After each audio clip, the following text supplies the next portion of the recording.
그 당선되면은 그 문해력 진단과 관련해서 초등학교 문해력 진단과 관련해서 좀 이야기 드리고 싶은데, 제가 국어 교사들하고 영어 교사들하고 많이 만나고 또 학부모님들하고 만나가 이야기를 해봤는데, 우리 애들이 말귀를 못 알아듣는다. 글을 쓰면 글 뜻을 이해를 못하고 말을 하면 말귀를 못 알아듣는다는 거예요. 무슨 말인지 이해를 못한다는 거죠. 그 원인이 여러 가지가 있습니다.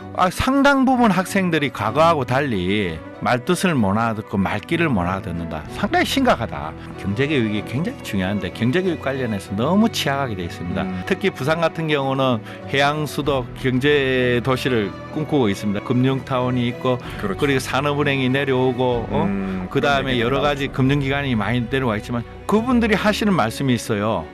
모른다는 거예요. 경제용어 기초도 모른다는 겁니다. 경제용어도 모르는 부산 학생들이 부산에 나가가지고 여러 가지 금융기관에 취업이 되겠습니까? 자, 매거진 초대석 이번 주는 4월 2일 교육감 보궐선거에 출마한 세 분의 후보 차례로 만나봅니다. 오늘은 두 번째 시간인데요. 법조인 출신으로 국민권익위원회 부위원장을 지냈고 현재 부산대 법학전문대학원 교수로 재직 중입니다. 교육의 힘으로 재도약하는 부산이란 캐치프레이즈를 내세우고 있는데, 정승윤 후보 모시고 부산 교육에 대한 비전과 계획 함께 얘기 나눠보겠습니다. 정승윤 후보님 자리에 나와 계십니다. 후보님 안녕하세요. 예, 안녕하세요. 네, 반갑습니다. 반갑습니다. 자, 먼저 교육감 후보로 나선 이유, 출마의 변부터 듣겠습니다. 예, 제가 우리 부산 시민들께서는 잘 기억하시지 못하시겠지만 2014년 11년 전에 김석준 교육감이 당선될 때 저도 출마해서 그때 낙선했습니다. 그래서 이미 당시부터도 교육감 선거에 대해서 관심이 있었고, 또 그 이전부터 교육운동을 했었기 때문에 네. 교육감 선거가 얼마나 중요한지 알고 항상 교육감 선거에 관심이 있었습니다. 그러던 차에 지금 나라가 굉장히 혼란스럽지 않습니까? 뭐 개헌과 탄핵으로 인해 가지고 정말 나라가 거의 뭐 반쪽 나다시피 됐는데, 이 상황에서 여하튼 보수 쪽에서 저밖에 없다. 네가 좀 나서서 하여튼 좀 중심을 잡아달라. 교육감 선거에서 그런 이야기를 참 많이 들었고, 네. 저 역시도 그런 책무감이 좀 있지 않나. 윤석열 정부에서 여하튼 국민권익위원회 부위원장을 한 사람으로서 저 스스로도 심판받고 부산 시민들에게 어쨌든 당당하게 윤석열 정부의 공과에 대해서 심판을 받아야 된다. 교육 문제도 포함해서. 네. 그래서 그런 여러 가지 고려해서 막 결심을 하게 되었습니다. 자, 이 교육감 선거 정당 공천은 없지만 이 보역 대결 구도가 뚜렷합니다. 보수 후보로 뛰고 계신데, 교육에서의 보수는 뭘 의미하는지, 또 어떤 목표와 지향을 갖고 부산 교육을 이끌어 가고 싶은지 설명해 주시죠. 예, 그 보역 구도와 관련해 가지고 보수의 가치가 뭐냐, 이 이야기를 참 많이 교육 하는, 안에서. 예, 교육 안에서. 그런데 교육 안에서 어떻게 학생들을 가르쳐 나갈 것인가, 교육의 그렇죠. 내용에서 굉장히 중요합니다. 네. 그래서 저희가 생각하는 보수의 가치에서의 교육 내용이 가장 중요한 것 중에 하나가 학생의 자율권, 자유와 그 다음에 그것에 대한 책임입니다. 학생의 자유와 책임. 그리고 학생들이 이 교육을 받음에 있어 가지고 교육을 네. 받지 않습니까? 이거에 대해서 모든 것이 자유로울 수는 없습니다. 본인들이 선택하고 자유롭게 교육을 받고 내용이 여러 가지 활동을 하지만은 거기에서 반드시 책임도 따라온다. 이 점에 대해서 우리 진보 교육감들은 너무 느슨했던 거 아닌가. 학생 인권 조례라든지 이런 걸 통해 가지고 학생들의 일방적인 인권만 강조했지, 거기에 따른 학생들의 어떤 책임 요소에 대해서는 배제가 돼 있거든요. 우리가 반드시 자유에는 반대의 책임이 따른다. 이 이야기를 반드시 해야 되고, 그다음에 학생이 자유롭고 책임이 따르는 대신에 거기에 대해서 선택권의 폭을 넓혀야 된다는 입장입니다. 그래서 네. 학생이나 학부모님께서 교과과정뿐만 아니라 교육과정뿐만 아니라 학교에 대한 선택권도 좀 넓게 가져갈 수 있도록 다양한 학교를 설치하고 다양한 학교에 대해서 긍정적으로 정책을 집행을 하면서 학생이나 학부모들이 선택할 수 있는 자유의 폭을 넓히자. 대표적으로 생각하는 것이 대안학교라든지 홈스쿨링 같은 경우도 있지 않습니까? 네. 보통 우리가 공교육에서 투자되는 비용이 한 1년에 한 1,400만 원에서 한 1,800만 원 정도 공교육에서 투자가 되는데, 그 학교부 학생은 한 푼도 지원이 안 돼요. 저는 맞지 않다고 생각합니다. 꼭 공교육만이 모든 것의 답이다. 라고 생각하지는 않습니다. 왜냐하면 학부모라든지 학생이 선택하에 왜냐하면 공교육이 모든 걸 다 해결해 줄 수 있는 지금 사회가 아니거든요. 그러면 학부모에게 선택권을 줘야 되고 학생들에게 지원도 좀 해줘야 됩니다. 그래서 바우처라든지 이런 걸 통해 가지고 홈스쿨링 경우에도 좀 지원할 수 있는 방안을 만들고 대안학교 같은 경우도 인적 물적 시설의 어떤 완비가 될 수 있도록 유도해서 대안학교 같은 경우도 좀 넓게 인정을 해서 학생들이 다양한 선택을 할 수 있는 그런 방식으로 가야 된다. 그래서 그 기본적으로 저희 보수에서 이야기하는 것은 그런 거. 더 나아가서 교육 내용에 있어가지고 중요한 것은 그 시장이라든지 기업의 가치, 그 다음에 그 대한민국의 역사와 관련해서 긍정적인 역사 이런 것을 좀 교육 내용에서 장착을 해야 된다. 대한민국이 이렇게 성장하게 된 아주 중요한 가치 중에 하나. 자유와 관련된 가치들을 교육 내용에서도 충분히 설명할 수 있고 우리 학생들이 대한민국이 정말 자랑스러운 역사고 지금 대한민국이 이렇게 번영과 선진국 반열에 오는 것에 대해서는 우리 부모님 세대들의 어떤 노고, 교육의 힘, 그다음에 자유의 힘 이런 것에 대해서 좀 가르치고 싶다. 이것이 보수 교육감으로서의 아주 기본적인 철학입니다. 네. 자, 이 김석준 후보에 맞서서 최윤웅 후보와 단일화를 추진했는데 결국 무산이 됐어요. 이에 대한 입장이 있으실 것 같은데 어떠십니까? 저는 이렇습니다. 우리 젊은 학생들이 쓰는 용어 중에 억가라는 표현을 많이 억가라는 소리가 있는데 네. 우리 나이 드신 분은 쌩떼라는 표현이나 생트집이라는 표현을 많이 씁니다. 합의를 했습니다. 그 합의를 할 때도 말이 많았어요. 왜 문제가 심각했냐면은 네. 이미 그 통추위라는 데가 있어가지고 한 달 이상 2달 가까이 보수 후보 단일화 기구가 있었고 거기에 참여하라 이래가지고 저도 뒤늦게 출마해서 그 일정에 늦게 참여해서 다 따랐습니다. 우리 캠프에서도 굉장히 불안했죠. 왜냐하면 출마를 선언한 게 17일이고 여론조사한 게 한 20일도 안 됐어요. 다른 분들은 한 달 이상 2달 가까이 선거운동을 했고 그러니까 저로서도 굉장히 불안했거든요. 왜냐하면 일정이 너무 빡빡했기 때문에. 그래서 그럼에도 불구하고 깨끗하게 들어가가지고 승복하고 단일화 합의하겠다 해서 거기에 다 참석해서 거기 로드맵대로 다 했습니다. 그런데 최 후보는 똑같이 저하고 비슷한 상황에서 통치해서 들어오라 참여해야 된다 했는데 출마 안 하겠다는 식으로도 말했고 할 때는 거기에 한 번도 참석을 안 했어요. 그러니까 저희 쪽에서는 아니 보수 후보 단일화에 한 번도 참석도 안 하고 단일화 안 한 사람하고 단일화 끝나고 나서 해주는 거잖아요. 황제 단일화고 무임승차고 부전승이니까 이런 단일화 해주면 안 된다.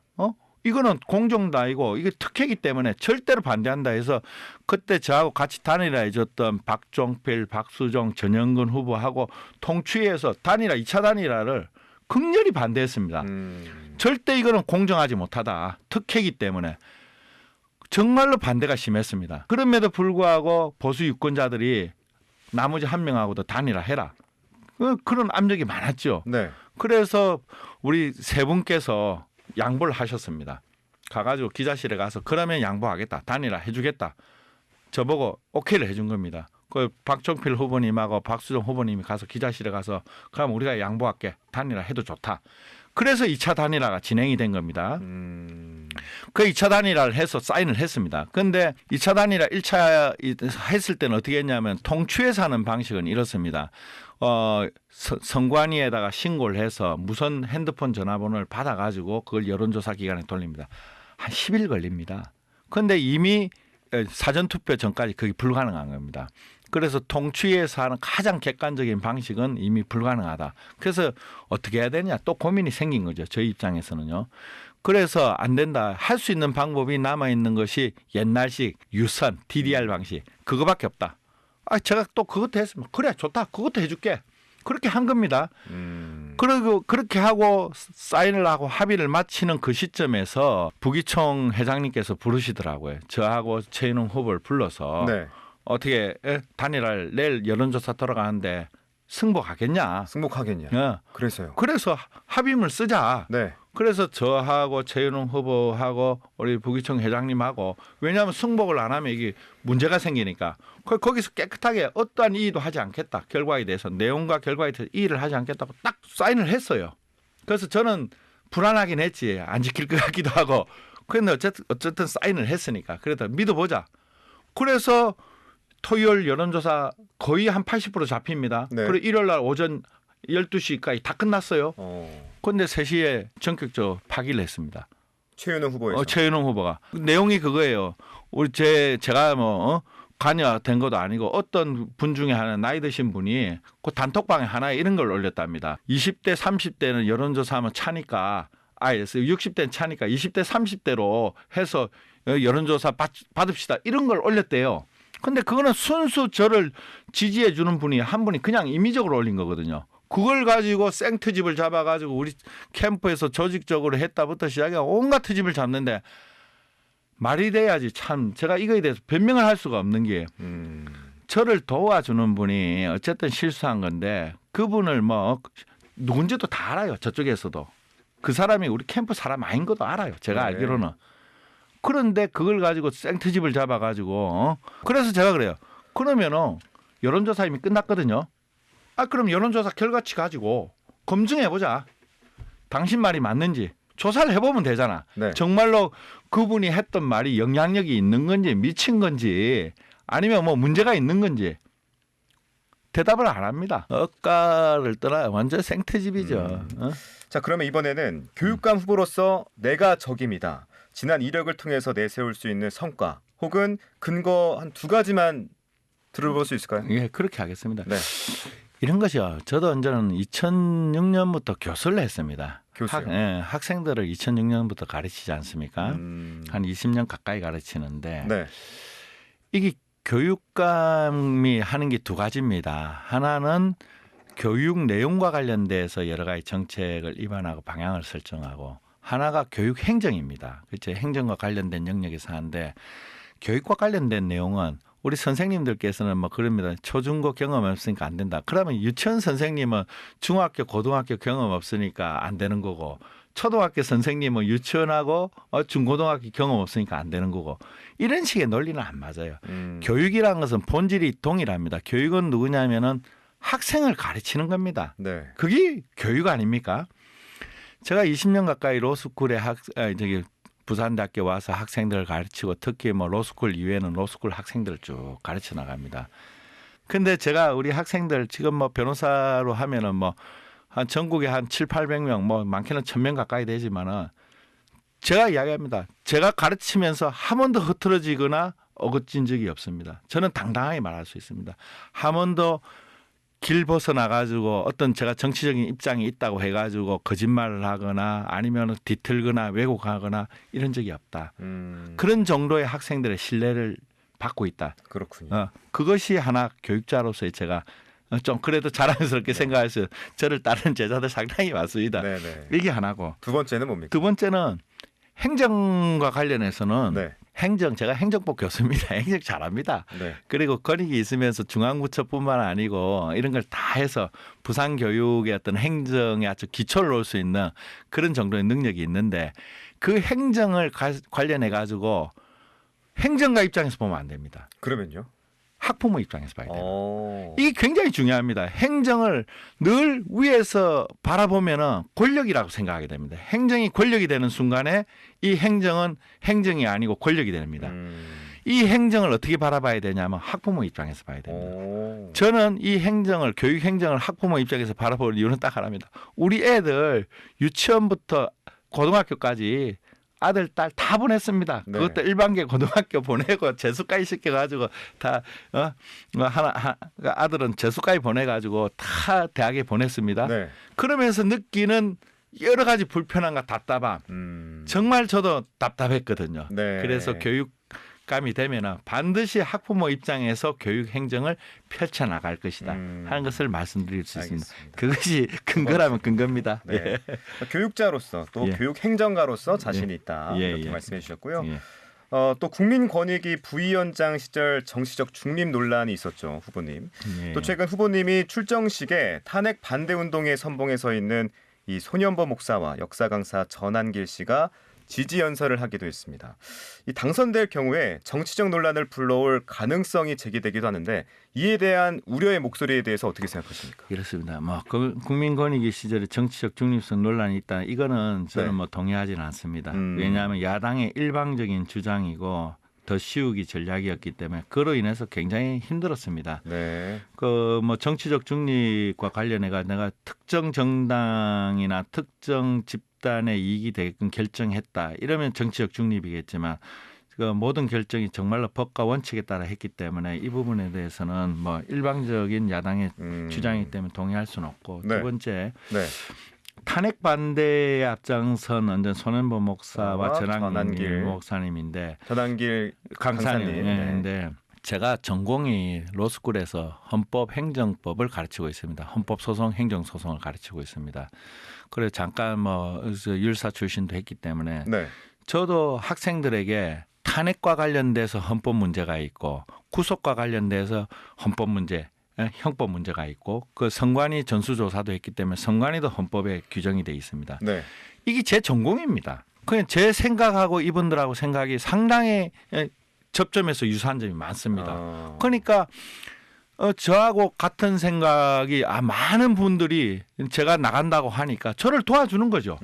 제가 다른 전공이었고 다른 생각이었으면 아마 이분들이 도와주시지 않으셨을 것 같아요. 같은 결에 있다라고 생각하면 그렇죠. 같은 결에 있고 제가 마침 그쪽 전공 분야고 그러다 보니까 같은 생각을 하면서 많은 이야기를 하고 많은 활동을 했기 때문에 이분들이 도와주시는 거고 네. 그리고 탄핵과 관련된 반대 운동을 선봉에 쓰고 안 하고 이거는 개별 생각이 다 있는 겁니다. 저도 마찬가지고 그 개개인의 어떤 정치적인 생각은 어떻습니까? 자유롭지 않나요? 이것이 정치적인 중립과 관련해서 더 중요한 거죠. 정치적 중립이란 건 우리 교사들께서도 탄핵 찬성하는 분은 있고 탄핵 반대하시는 분이 있을 겁니다. 네. 개인 생각 아닌가요? 그 점에 대해서 생각이 다른 사람들하고 조화롭게 살아가는 지혜가 필요한데 자기 생각에 따라 활동할 수 있습니다. 법에 저촉되지 않는 범위 내에서. 그렇게 하는 것은 누구나 자유롭고 허용되는 거죠. 우리 헌법에서. 그것이 문제 있다. 이거는 대한민국이 전체주의 사회로 가는 겁니다. 근데 오히려. 후보님 이게 이제 교육감이 되면 개인이라기보다 공직자이다 보니 대표자 역할도 있지 않겠습니까? 그때는 안 해야죠. 지금은 그러니까 기간이어서 지금은 선거운동에서 할 네. 때는 선거는 뭐냐면은 정치적 중립이 요구되지 않습니다. 선거는 정치행위입니다. 정치적 중립이라는 것은 제 논문 선거도 있습니다. 제가 한번 찾아보세요. 교육감 선거와 관련된 정치적 중립 관련된 제 논문도 있는데 네. 정치적 중립이라는 것은 교육의 내용과 집행에 관한 중립입니다. 제가 교육감이 되면은 교육 과정이나 교과 내용에 대해서 중립을 지켜야 되겠죠. 더 나아가서 교육 행정 집행할 때 중립을 지켜야 됩니다. 특정 정당에 편향되거나 특정 이익 단체에 편향된 그런 집행하면 안 됩니다. 그러나 정치 과정에서는 이건 정치라는 것은 자기 정치 이념 그다음에 교육 이념, 철학들을 드러내서 유권자들로부터 선택을 받는 겁니다. 선거 기관과 그렇죠. 교육감이 되는 경우와 이후는 다르다는 그렇죠. 말씀이신가요? 의무도 다르고 내용도 다릅니다. 그래서 지금까지는 제가 저의 정치적인 성향 그리고 저의 교육 철학 아셔야지 유권자를 선택할 거 아닙니까? 네. 거짓말 할 수 있습니까? 이걸 뭐라고 하냐면은 우리가 청렴성이라고 표현하기도 하고 인테그리티라고 합니다. 인테그리티. 나의 정체성이 뭐냐? 이거를 분명하게 밝혀줘야지 우리 저를 지지하지 않는 교사들이나 이런 분들도 기본적으로 저 사람은 이런 성향을 가진 사람이구나. 네. 대신 어느 접점에서 우리가 조화롭게 살아갈 수 있는가. 이거를 선택할 수가 있습니다. 가면을 쓸 수가 없잖아요. 네. 그걸 가면을 쓰지 않는 것을 정치적이다 하면 곤란하죠. 자, 그러면 이번에 당선이 된다고 하면 하고픈 일, 또 핵심 공약도 들어보고 싶습니다. 역시 이를 통해서 유권자들이 어떤 효능을 느낄 수 있을지 이거에 대한 초점을 맞춰서 설명해 주시죠. 예. 당선되면은 문해력 진단과 관련해서 초등학교 문해력 진단과 관련해서 좀 이야기 드리고 싶은데 제가 국어 교사들하고 영어 교사들하고 많이 만나고 또 학부모님들하고 만나가 이야기를 해봤는데 우리 애들이 말귀를 못 알아듣는다는 겁니다. 글을 쓰면 글 뜻을 이해를 못하고 말을 하면 말귀를 못 알아듣는다는 거예요. 무슨 말인지 이해를 못한다는 거죠. 이게 문해력이라고 하는데 그 원인이 여러 가지가 있습니다. 여러 가지가 있는데 여하튼 상당 부분 학생들이 과거하고 달리 말뜻을 못 알아듣고 말귀를 못 알아듣는다. 상당히 심각하다. 이것이 국어 선생님뿐만 아니고 영어 선생님도 똑같은 이야기를 합니다. 영어가 안 되는 게 아니고 국어의 말뜻을 모릅니다. 큰일 났습니다. 그래서 이거와 관련해서 초등학교 입학하자마자 진단을 좀 해봐야 됩니다. 그래서 이 진단 결과 이게 근력이라 표현하는데 생각하는 근력과 뭐 여러 가지 근력이라 표현하는데 질문하는 근력인데 이게 기초 체력하고 비슷합니다. 요 문해력이 떨어지면은 중학교, 고등학교에서 아무리 열심히 해도 올라갈 수가 없습니다. 학력 격차 여기서 가장 많이 벌어지는 원인입니다. 문해력이 시발점이군요. 문해력이 가장 시발점이면서 중요한 원인입니다. 그렇군요. 그래서 초등학교 1학년 들어가면 네. 문해력 진단부터 해가 진단하고 거기에 맞는 대처 여러 가지 방안을 만들고 그리고 그거에 대한 모니터링. 그래서 진단 대처 모니터링 시스템을 구축해서 초등학교 3학년까지 그래서 유치원부터 초등학교 3학년까지 딱 문해력이 완성이 되기 때문에 그걸 통해 가지고 우리 어린이들이 우리 부산 학생들이 한 명도 낙오되지 않도록 그것이 제 1번입니다. 네. 2번은 뭔가요? 2번은 여러 가지가 있는데 뭐 요거와 관련해서 문해력과 관련해서는 유치원 무상 유치원 교육을 하겠다 하는 것도 같이 연동이 돼 있고 네. 더 나아가서 경제교육입니다. 경제교육. 경제교육이 굉장히 중요한데 경제교육 관련해서 너무 취약하게 돼 있습니다. 아시다시피 지금 뭐 고등학교까지 나와가지고 바로 뭐 대학 안 가겠다는 학생도 많고 네. 지금 대학 가도 경제교육에 대해서 뭐 부실하게 하는데 사실 지금 과거하고 달라졌습니다. 과거에는 뭐 농사 짓던 시절이었지만 지금은 경제가 모든 것을 결정한다고 해도 과언이 아닐 정도로 중요하지 않습니까? 네. 그런데 생각해 보십시오. 우리 중고등학교 때 경제교육 받은 적 있습니까? 그냥 경제라는 과목을 배웠죠. 그러니까 네. 경제라는 과목을 배웠지 그냥. 금융이 어떻게 돌아가는지 경제가 어떻게 돌아가는지 특히 부산 같은 경우는 해양 수도 경제 도시를 꿈꾸고 있습니다. 그렇죠? 금융타운이 있고 그렇죠. 그리고 산업은행이 내려오고 그다음에 여러 가지 금융기관이 많이 내려와 있지만 전부 경제입니다. 네. 그런데 그분들이 하시는 말씀이 있어요. 모른다는 거예요. 경제 용어 기초도 모른다는 겁니다. 경제 문해력이라죠. 우리 리터러시. 경제 용어도 모르는 부산 학생들이 부산에 나가가지고 여러 가지 금융기관에 취업이 되겠습니까? 굉장히 심각한 거죠. 그래서 그 기초를 따질 수 있는 여러 가지 비즈니스 스쿨 같은 경우는 해외는 많이 있습니다. 중고등학교 비즈니스 스쿨 같은 경우 과목도 많이 만들어 놨는데 좀 지금 뭐 선택할 수 있는 폭이 넓어졌지 않습니까? 그러니까 경제교과서를 부산형 경제교과서를 좀 만들어 가지고 우리 학생들이 초등학교는 초등학교에 맞게 중학교는 중학교에 맞게 고등학교는 고등학교에 맞게 경제교육을 좀 받아 가지고 네. 대학을 굳이 안 가더라도 대학 가면 더 잘할 수 있고 대학을 가지 않더라도 이 학생들이 부산에 정착해 가지고 여러 가지 경제 활동을 할 수 있고 세계로 뻗어나갈 수 있는 그런 경제교육을 갖춰야 됩니다. 네. 그러려면은 경제교육이 아주 필수적입니다. 알겠습니다. 예. 이번에는 선생님들에 대한 얘기를 여쭤보고 싶어요. 사기가 많이 떨어져 있어요, 선생님들이. 예. 교사 복지와 교권 보호는 어떻게 좀 회복시키실 건지 여쭤봅니다. 그 선생님들하고 이야기 많이 들어보니까 교권과 관련해서 상당히 완전 뭐 보람이 없다 이런 이야기를 많이 하시잖아요. 선생님들이. 네, 선생님들이 완전 학생들에 대해서 뭐 통제권이라든지 교육 뭐 여러 가지 질서 유지와 관련해서 말도 못하고 늘 선생님이 마치 범죄자처럼 취급받는 이런 현실에 대해서 뭐 굉장히 스트레스를 많이 받아 하세요. 네. 저는 이렇게 생각합니다. 교권과 관련해서 학생들은 사실은 완벽한 성인이 아닙니다. 교육받는 범주 내에서 학생들은 권리가 제한되는 것은 당연한 겁니다. 부모가 있고 아이가 있으면은 아이와 관련해서 부모가 잘 기르기 위해서 여러 가지 권한이 있는 겁니다. 선생님도 마찬가지입니다. 부모로부터 위탁받아가 학생들을 보호하면서 교육을 하고 있습니다. 학생들이 모든 것을 내가 자유롭게 할 수 있다. 저는 동의하지 않습니다. 학생들은 교육의 범주 내에서 그리고 선생님의 보호 범주 내에서 권한은 제한될 수밖에 없습니다. 이것이 모든 법의 원리입니다. 요거를 어떻게 조화하느냐가 관건이죠. 그러니까 학생들의 어떤 권리와 그리고 학부모님들의 어떤 권한이 있습니다. 그리고 네. 교사의 권한이 있습니다. 네. 그런데 이 부분에 대해서 조화롭게 만들지 못했다. 저는 그렇게 생각하고 그러다 보니까 우리 교사들이 가지는 권한이 정확하게 뭔지 그리고 교사들이 책임져야 될 부분이 뭔지가 불분명하고 무제한적으로 교사들에게 자꾸 책임이 넘어가고 있다. 지금까지의 과정을 보면 늘 단위 학교 내에서 선생님들이 책임지는 구조, 법적 책임을 지고 비난받는 구조로 만들어놨는데 저는 그렇게 해서는 안 된다고 생각합니다. 네. 그런 문제에 대해서 교사들이 사기가 떨어진 이유는 하나는 해보면 모든 게 내 책임이야. 하겠습니까? 그럼 책임을 지고 싶지 않아 하겠죠. 그러니까 위험하니까. 그러니까 그 책임을 누가 가져와야 된다? 교육감. 교육감이 가져와야죠. 그래서 저는 그 부분에 대해서 외면하거나 회피하지 않습니다. 교사들께서 현장에서 교육을 위해서 최선을 다해서 활동하는 거 저는 그게 존중받아야 된다고 생각합니다.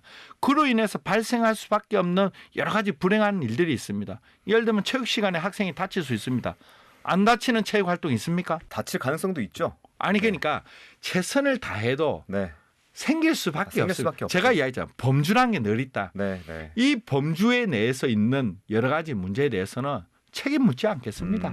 오히려 제가 책임지겠습니다. 네. 그렇게 해야지 교육이 되는 겁니다.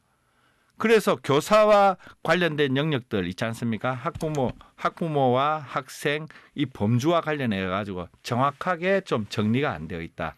그걸 좀 더 제가 가면은 정리를 해서 될 수 가능한 한 교사들이 그 불행하게 발생하는 영역에 대해서 책임을 묻는 방식 이런 것들 저는 좀 제거해 나갈 생각입니다.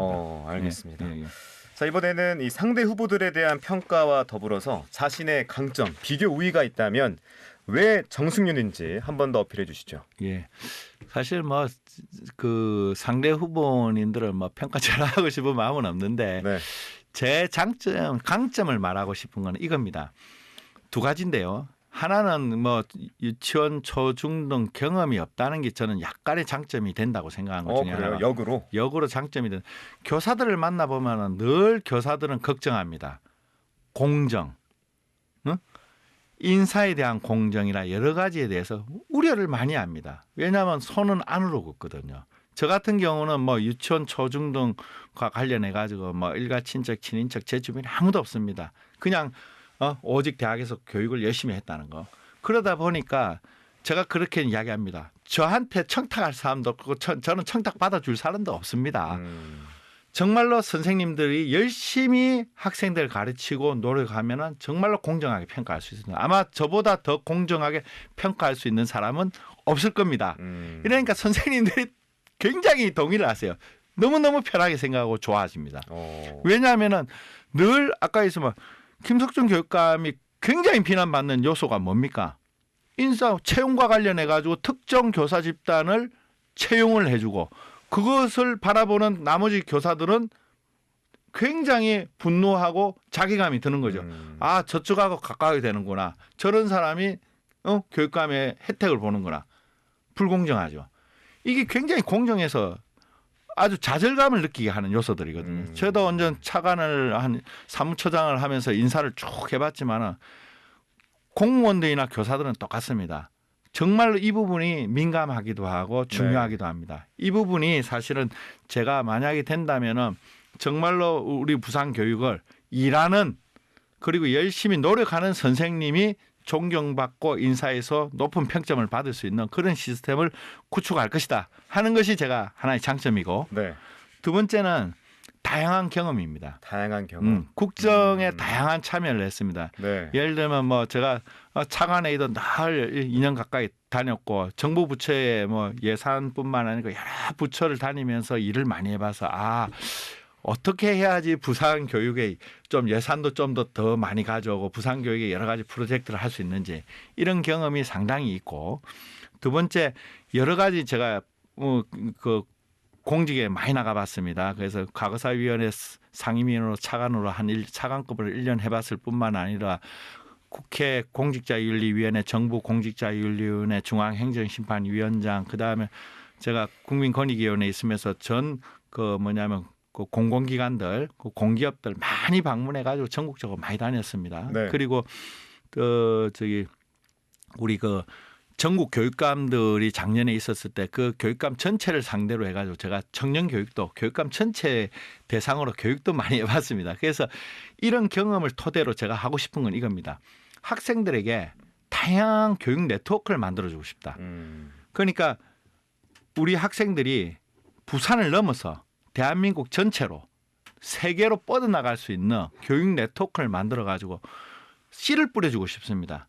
공부는 학생이 하는 겁니다. 네. 교육감이 할 수 있는 것은 씨를 뿌려주는 작업입니다. 다양한 경험을 할 수 있도록 전 세계적인 교육 네트워크를 만들어서 우리 학생들이 정말 원하면은 어디든지 가서 경험할 수 있는 그런 토대를 만들어주는 그것이 저희 장점이다. 그럴 수 있는 힘이 있다. 그리고 그렇게 하겠다는 것을 약속드립니다. 그것이 저희 장점입니다. 알겠습니다. 자, 교육감 후보로서의 보관과 이 교육감에 대한 역할에 대해서 들어봤는데 끝으로 청취자분들께 하고 싶은 말씀 있으시면 자유롭게 나눠주시죠. 예. 부산 교육하면은 저희 어렸을 때는 정말 부산이 굉장히 긍지가 높았습니다. 서울을 능가하는 부산 교육이었습니다. 사실은.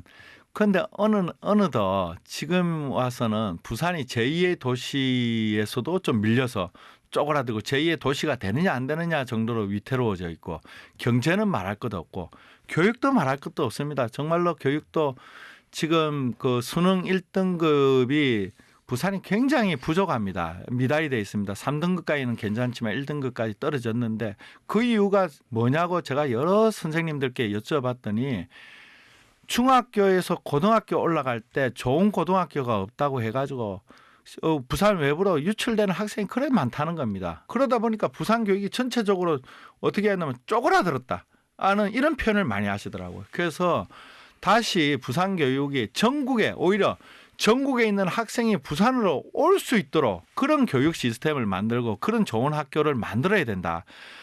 그 학교에 내 아이가 못 가더라도 그런 학생들이 있으면은 내 아이도 반사적으로 여러 혜택을 봅니다. 꼭 내 아이가 그 학교를 못 갔다 해서 좌절을 하지 않도록 우리 학부모님들 설득하겠습니다. 부산에 좋은 학교들을 많이 만들어서 전국에서 학생들이 올 수 있는 그런 교육도시, 그래야지 애 놓고 애 잘 키우는 도시가 될 거 아닙니까? 그래서 그런 식으로 우리 부산 교육을 좀 바꾸겠다, 턴어라운드 시키겠다 하는 생각이 있고 더 나아가서 부산에 갇히지 않고 제가 하고 싶은 건 부산이 세계에서 우뚝 설 수 있는 그런 부산 교육을 한번 만들어 보고 싶다 하는 것이 제 교육감으로서의 포부입니다. 알겠습니다. 예. 자, 선거전이 치열한 와중에 이렇게 시간 내주셔서 감사드리고요. 지금까지 부산시 교육감 보궐선거에 출마한 정승윤 후보와 함께했습니다. 끝까지 선전하시길 부탁드리고 오늘 귀한 말씀 고맙습니다. 예, 감사합니다.